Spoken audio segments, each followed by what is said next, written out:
Salut! Sunt Alex și astăzi noi vom vorbi despre niște fapte de care nu ați știut. Sau poate ați știut, nu știu. Primul fapt.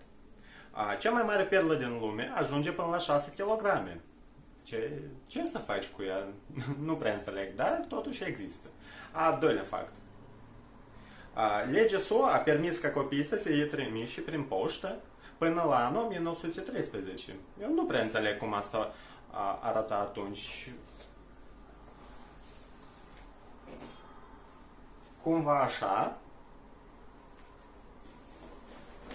Gata.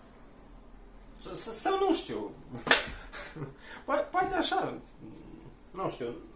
Nu pot nimic să spun. Erau vremuri grele, dar totuși nu prea cred că e o metodă prea bună era. A treilea fapt. Norul mediu cântărește aproximativ 500 de tone. Cam ca 80 de elefanți.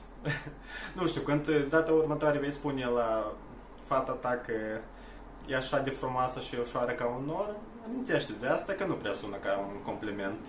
Dar de ce nu? Factul numărul 4. Viteza de răspândire a lavei după erupție este aproape de viteza de alergare a unui câine.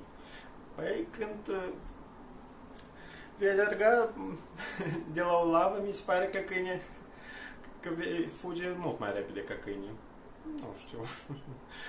Oricum, e foarte rapid și nu aș vrea să fiu pe lângă un vulcan. Mai ales cum în Islanda sunt foarte multe vulcani activi. Factul numărul 5. Meduzele nu au creier sau vașile de sânge.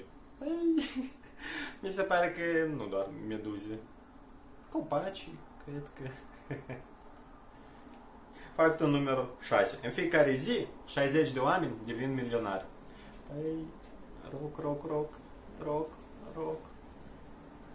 Acum vedem. Nu de data aceasta. Factul numărul 7. Sunt doar 7% de stângaci în lume.